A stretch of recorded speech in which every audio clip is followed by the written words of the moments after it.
It's Red Eye Radio. Gary McNamara and Eric Harley talk about everything from politics to social issues and news of the day.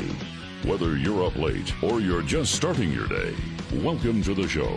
From the Uniden America Studios, this is Red Eye Radio. All across America and around the planet Earth, we are Red Eye Radio. He is Eric Harley. Unfortunately, he's out sick today. Yeah, he sent me a text. I got it when I woke up. He said, can't do it. Just respiratory problems, and don't know if he went to the hospital or not. But he apparently wasn't doing well enough to come in and do the show. I believe he's all right. He just can't do the show. So hopefully he's back tomorrow.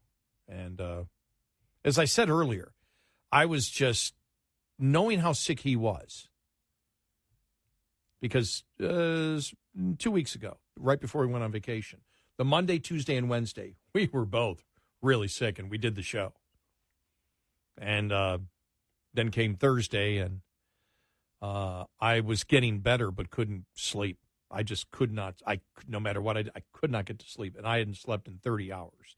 I actually drove into work, and I went, I've just got to go to work because Eric's going to be in there, and I know that, he can't do it alone, and I can't do it alone. And he came in, and he was a zombie. And I just said, well, neither of us, you can't do it, even with me, and I can't do it alone. And we went home. That's never happened in 18 years that we worked together. We were actually in the studio.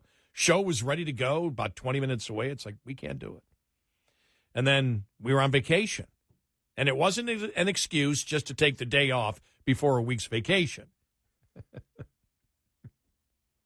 Because if that was the case, we wouldn't have come into work. But then by Monday, he had texted me and said, both he and his wife tested positive for COVID, and he just said, I'm just still deathly sick. And at that moment when he told me that was Monday, that was a week ago Monday. And I thought to myself, I said, he may not be ready to come in on Sunday night. So he came in on Sunday night, he goes, yeah, I'm still weak and everything, but I'm ready to go. And then the last two nights, he has just been,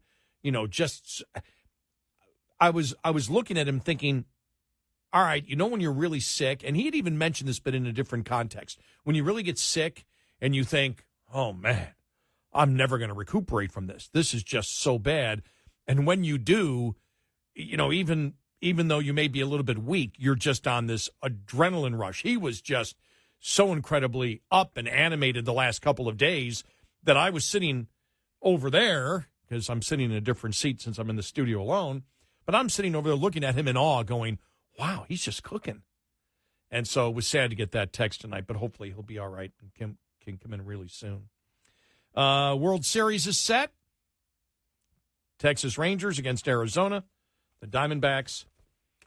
My concern, I don't live far away from the stadium, and they said a lot of places will be jam-packed and a lot of people on the roads. Stay out of my way this weekend. I think it starts in Texas this Friday. So will be interesting. I didn't even see the final score last night. I know it was close. I think I saw the middle of the fifth or something. It was 2-2, but Arizona, pulled it out. So there you go. Going to do in this last hour what we started the show out with, but from a different perspective. And this is because when you hear this, you realize how bad identity politics has gotten in this country, what it leads to, what that type of bigotry and racism leads to. We've talked about identity politics for years. Identity politics is owned by the Democratic Party. There are different levels of identity politics. What you've gotten to now is, because I don't believe that, and the polls show it, the majority of Democrats are not anti-Semitic. They practice identity politics in a whole bunch of other ways, abiding by critical race theory, the concept of intersectionality that we've talked about before, which we'll bring up here again in the the radical transgender movement, the demonization of conservative blacks, critical race theory, all whites are culturally racist and can't get rid of it. And even if you don't think you are a racist. Therefore, society must be set up that way that you are a permanent oppressor. All based on bigoted falsehoods. DEI that you see at almost all major companies today. Bigoted.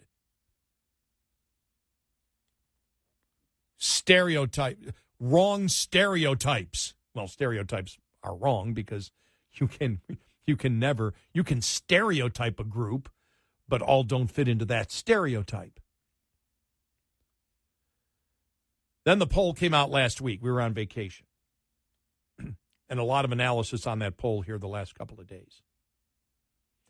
I read you what a Facebook friend and a friend of the show, who was not a media person, wrote about it earlier when we started the show. And then I read part of the National Review column from Noah Rothman, who quoted a liberal in The Atlantic about what in the world's going on here with the left. Why do they think this way? What's going on? Because the numbers are disturbing in a particular demographic, which is young people. I decided to read a couple of paragraphs here from Newsweek, written by Brad Palumbo, co-founder of Based Politics in Newsweek. An insane number of Gen Zers support Hamas's slaughter of innocent Israelis. This comes from the Harvard-Harris poll. Not, you might think, well, okay, that's a conservative poll trying to demonize, people on the left in some way. It isn't. This is about what young Americans think. Overall, Americans overwhelmingly support Israel over Hamas. A whopping 84% of respondents told pollsters they favored Israel, while just 16% favored Hamas. We're not talking using the term Palestinians, Hamas. Among older Americans over 65 years of age, an astounding 95% supported Israel, and just 5% said their sympathies lie with Hamas. But among young people 18 to 24, things looked quite differently. Just 52% of this group said they supported Israel, while 48% said they supported Hamas. Yes, that's right. Nearly half of young respondents said they side with the terrorist group that just earlier this month, these are Americans that just earlier this month targeted and slaughtered innocent civilian, including women, children, and babies in a chilling and sadistic manner. You would hope, for the sake of the future of our country, that these young people are somehow supporting Hamas despite the group's violent actions. But you'd be wrong. In an even more shocking finding, the Harvard-Harris poll revealed that 51% of 18 to 24-year-olds said Hamas's violence against Israeli civilians is justified, while 49% don't think so.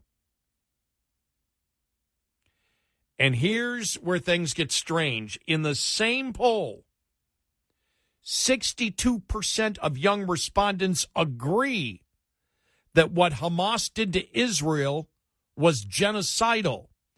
So a hefty chunk of young people, young Americans in this country, believe that genocide against Israeli civilians is justified.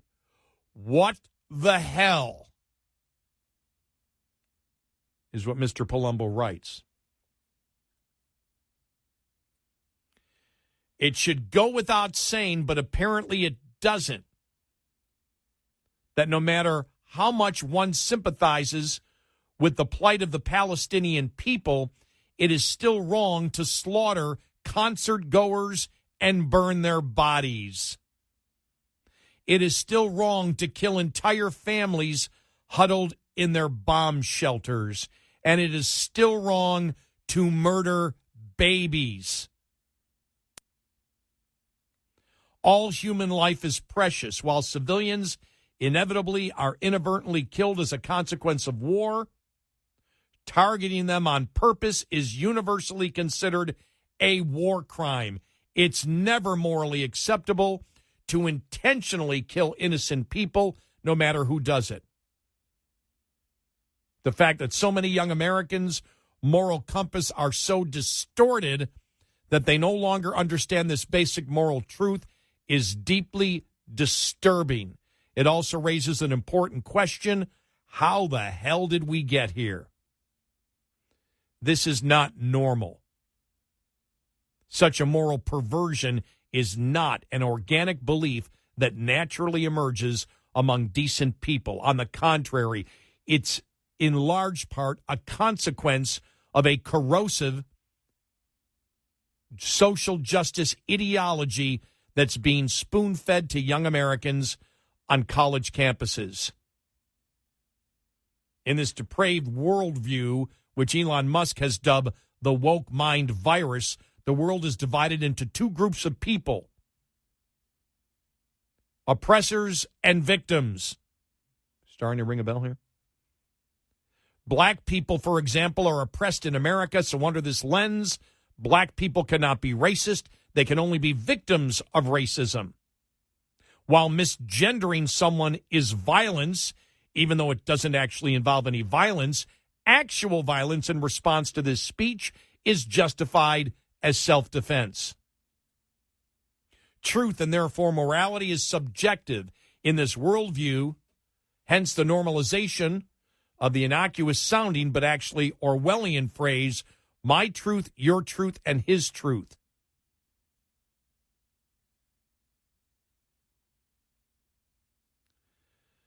This obsessed perspective does not actually describe reality. In the real world, there are shades of gray. People can both be oppressed in some ways and oppressing others. Just ask gay people how they're faring in Gaza. The truth is that almost no one in human history has been 100% good or 100% bad, 100% victim or 100% villain. The social justice narrative in its black and white worldview is actually the inverse of the old regressive worldview it supposedly rose up to eradicate. It is erroneous to draw absolute distinctions between groups of people based on their membership in immutable categories. Yet rather than reject both extremes, some subscribers to modern social justice ideology have become the mirror image of what they hate. And that's how you end up in the perverse situation where so many of your adherents can view the genocide of Jews as justified. In their telling, Jews are privileged, Palestinians are oppressed. For some entrapped by this hollow thinking, their analysis stops right there. Just look at Black Lives Matter, that responded to October 7th attacks by showing solidarity with the Palestinians, not Israel, and even positively depicting the hang gliders that were used by Hamas terrorists to kill civilians. All politics aside, such a bizarre and tone-deaf statement only emerges from an organization that has substituted the woke mind virus for rational thinking. Young people have absorbed this kind of perverse messaging from the cultural and institutional forces they look to. They're told the slaughter of civilians is actually freedom fighting by a resistance seeking to cast the shackles of its oppressors. and who are young, white, affluent Americans who've been told for years how privileged they are and how incapable that renders them to perceive the world, to question the truth of oppressed people. That's how we end up with half of young people nodding along to genocide. It's a radical result of years of miseducation in an ideology that's as morally bankrupt as the old bigotry it rose up to replace. Spot on. And even liberals know this. On October 13th, The Atlantic published a fascinating reflection by Helen Lewis, who's a liberal, on the callous indifference her compatriots on the American left have shown toward the wanton murder of Jews for being Jews. What's the reason? Intersectional framework. Theoretical intersectional framework asks its adherents to conceive of their fellow citizens not as unique individuals, but as stereotypical cutouts representing their respective democratic traits. Demographic, not democratic, demographics, traits. Identity politics. It's exactly what we said. We've talked about the poison of identity politics that is completely embraced by the Democratic Party. Not maybe to the majority of Democrats, to Jews. But how do you think young people get there? They get there because of all the other identity politics. Then the next step at the insane higher education colleges in this country, it's just one step to Jews are all the same. And they're privileged, and the others are oppressors. Therefore, genocide is justifiable. 866-90 Red Eye. This morning's USDA Farm Report is brought to you by Howes Products. Tested, trusted, guaranteed since 1920. Dramatic precipitation, falling temperatures, wintry conditions. What is expected of a storm system now over the Pacific Northwest and Northern Plains? As USDA meteorologist Brad Rippey explains, as we get to the midweek period and beyond, we will be facing an extended snowstorm that is going to be most significant starting in the Cascades in the Pacific Northwest and then extending across the Rockies to the Northern Plains and eventually reaching into North Dakota and beyond. Rippey adds what he calls an impressive stripe of snow for this early in the season is expected. And we could see some 1 foot plus snowfall totals in some of the highest accumulation areas. That would include the higher mountains of the Northwest, and possibly even a stripe across Montana and North Dakota could see upwards of 1 foot of snow. That will come with high winds and falling temperatures, which could create some very difficult conditions for livestock that are not yet acclimated to the cold weather. I'm Rod Bain reporting for the U.S. Department of Agriculture in Washington, D.C. This report brought to you by Cenex Fuels and Lubes. Coming up, more with Gary McNamara and Eric Harley. It's Red Eye Radio.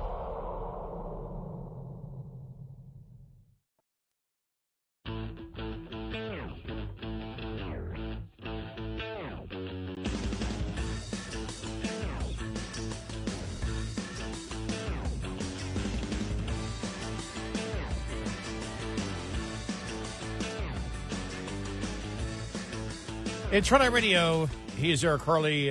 He is under the weather. Come on, Eric, get well. Get back here. There's too much to cover. I don't like doing it myself. There's too much to cover. I need to laugh more. Hey, if we're doomed, we might as well laugh, right? Coming up, some of your calls and comments. We'll hear from Mike Johnson, Representative Mike Johnson of Louisiana, who is the next nominee up. I have a feeling he gets it today. I have a feeling. We'll have some audio from him and his remarks, too, coming up.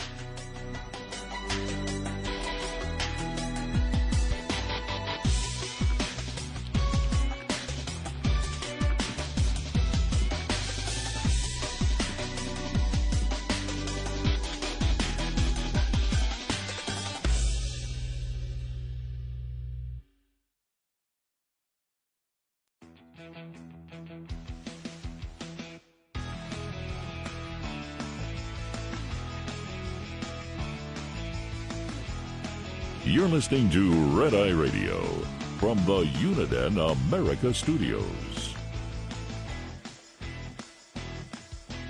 And we're Red Eye Radio. I'm Gary McNamara. Eric is under the weather. Hopefully he's back tomorrow. Download our Red Eye Radio app today and listen when and where you want if you can't listen live overnight. Well, Mike Johnson has been nominated for House Speaker. It seems to be a completely different tone. Don't be surprised if he is the new Speaker of the House. Here he is last night after being nominated. Democracy is messy sometimes, but it is our system. This conference that you see, this House Republican majority, is united. I'm honored to have the support of my colleagues, and what they understand about this is servant leadership. We're going to serve the people of this country. We're going to restore their faith in this Congress, this institution of government. America is the last best hope of man on the earth. Abraham Lincoln said it. Ronald Reagan used to remind us all the time, and we're here to remind you of that again. We're going to restore your trust in what we do here. You're going to see a new form of government, and we are going to move this quickly. This group here is ready to govern, and we're going to govern well. We're going to do what's right by the people. And I believe the people are going to reward that next year. But we have a lot of big priorities ahead of us right now. The world is on fire. We stand with our ally, Israel. There you go. A conservative, and I'll say this, with the tone that I want. And with the rhetoric that I believe is needed right now from the Speaker. I think it was a representative from New York, a Republican representative, who said, why the different tone? Because you can hear there's a different tone. That nomination was almost a victory speech that he's the new Speaker. And said after 3 weeks, they said, you eventually get sick of the, and this was the Republican Representative Lawler, I think it was, who said, you get sick of the personality conflicts, and eventually you've got to come together. And so, I've always liked him, and I think that he's extremely conservative, and he has the proper tone, and I believe he knows the message he's sending is, that message he was sending was not to me. It might have been. It might have been to people that vote Republican and Republicans, to say, all right, we're united here, don't worry. But to me, it was also a message being sent to independents and people looking at what's going on in the insanity of the Democratic Party and this administration, saying, okay, this looks stable. And I was saying that earlier, I had seen the video of him and all these other members of Congress taking selfies and smiling. And I went, no, it's not serious enough. That was serious. That's what I wanted to see. That's what's going to get the publicity out there today or, this morning. But I won't be surprised if he gets the votes for it, because did that not sound like he already has the votes? It sounded like the voting is over and he's Speaker. So we'll see. We'll see. All right. 866-90 Red Eye. Let's go to Clint in Tennessee about the polling, especially of young people in the United States, and the fact that over half believe what Hamas did was the right thing. The genocide. Clint in Tennessee, hi. Hi, Clint. Hi, good morning. Good morning. Yeah, that's what I called about right now. I'm worried about the people at the gas station in Chattanooga at 5:39 in the morning that look like they want to rob you blind. Okay, thanks. I've no idea. He was supposed to say, his comment was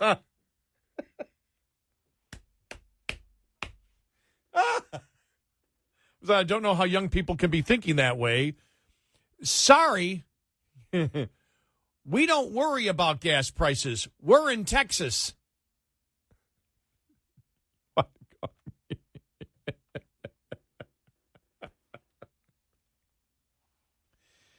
I saw the other day it was like 270, or it was 277, then it went up to 295. So we went down and went, oh, boy, how low is it going to go? And then it went back up, up again. So this story I wanted to bring up because this is, again, the situation with Iran right now. Wall Street Journal had the editorial, Biden's red line moment with Iran. Blinken promises swift and decisive response, but will Biden back it up?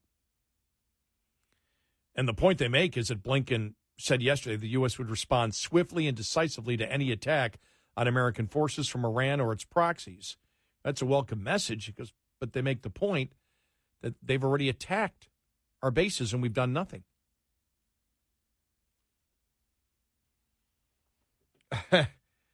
And points out that White House spokesperson John Kirby said Monday that Iran is in some cases actively facilitating these attacks on U.S. positions in Iraq and Syria.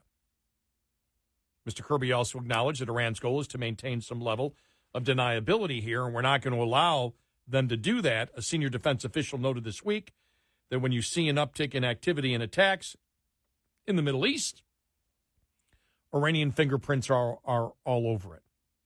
The obvious implication of Mr. Blinken's remarks is that if American forces are attacked, the U.S. will respond with military force.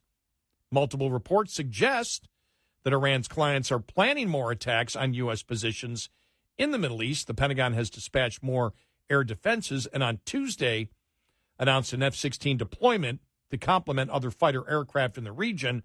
One carrier strike group is already operating in the area, and another is on the way. So when will the swift and decisive U.S. response arrive?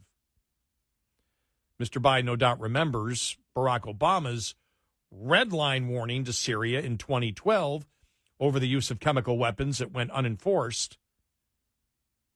The fallout from that failure of deterrence and follow-through included Vladimir Putin's intervention to save the Assad regime, then his invasions of Crimea and eastern Ukraine.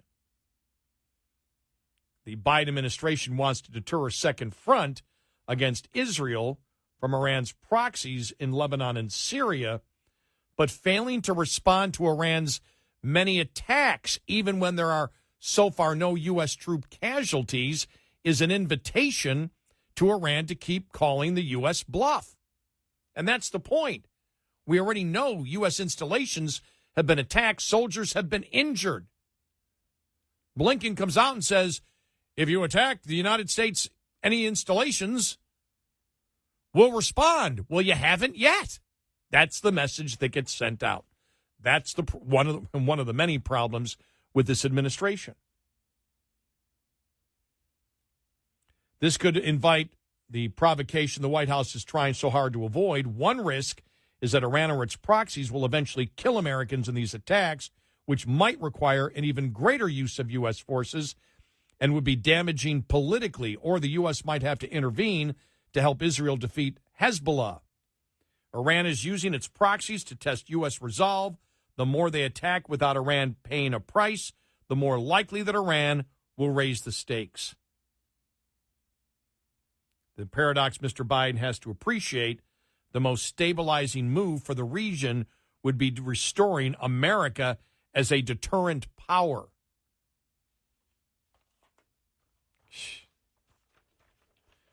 Never underestimate the ability of Joe Biden to F things up. I just love this headline. Joy Behar calls out Representative Tlaib for repeating falsehoods about the Gaza hospital blast. You know, the funny thing is, they always have to qualify it. Blast Rashida Tlaib. She's wrong. These are lies. She lies just like Trump. So it's always got to be that qualifier. It would be a worse lie, but since Trump lies, it's okay. Well, it's not as bad. I'll call you out. Don't lie like Trump. And finally, New Jersey Governor Phil Murphy slams a local school district in New Jersey, for canceling Halloween celebrations. Earlier in October, Dr. Ronald Taylor, superintendent of schools for the South Orange Maplewood School District, sent a letter to parents announcing that no Halloween celebrations would be held by the school board, claiming that doing so may violate the dignity of some of our students and families, either culturally or religiously. The cancellation of the holiday was bashed by the governor. Seriously, we can't let kids celebrate Halloween? Give me a break, Murphy wrote on a post on X. When asked for a response to Murphy's condemnation, the district defended the move by saying that a survey of principals showed support for the move and that it was a vital step for the school's equity values.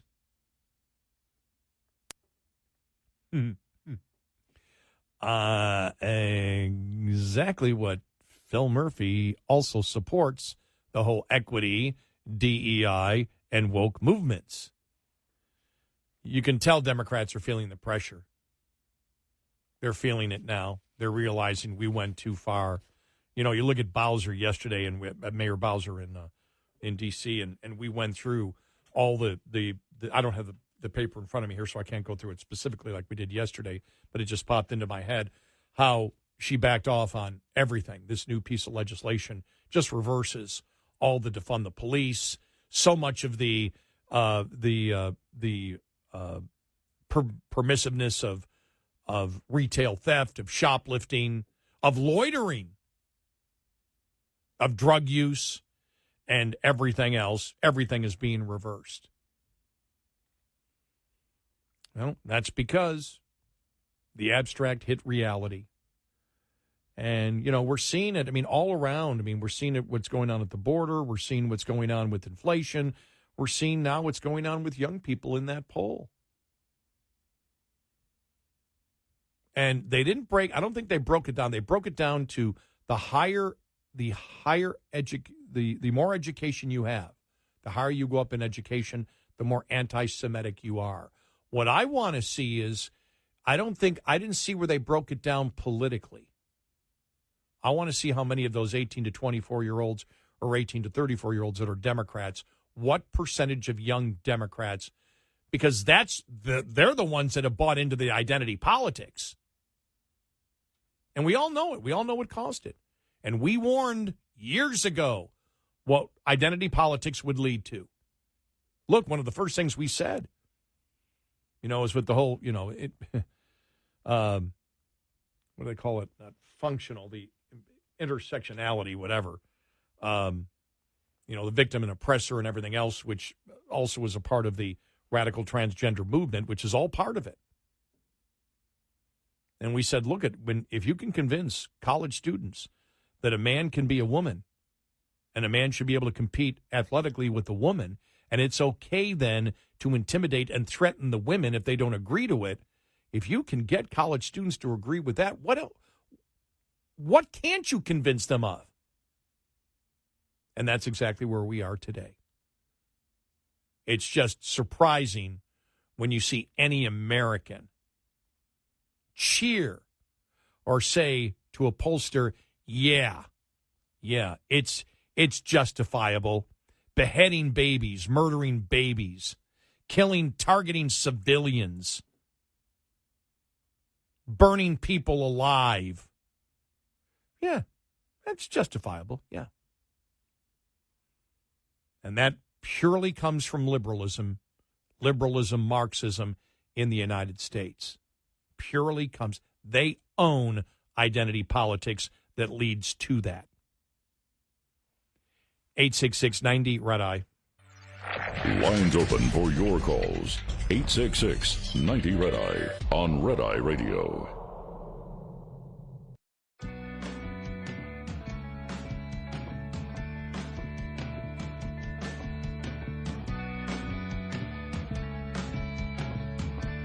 It's Red Eye Radio. I'm Gary McNamara. Hopefully Eric's back tomorrow. And get well soon, Eric.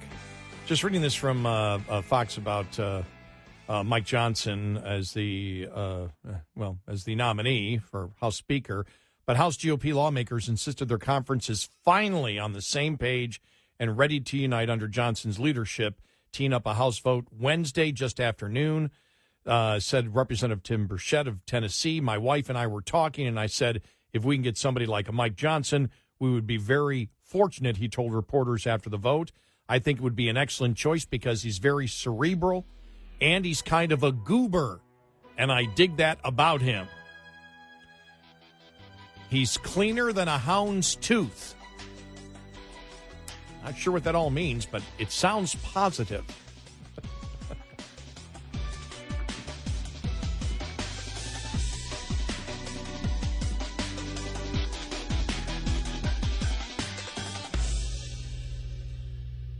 This is Red Eye Radio on Westwood One.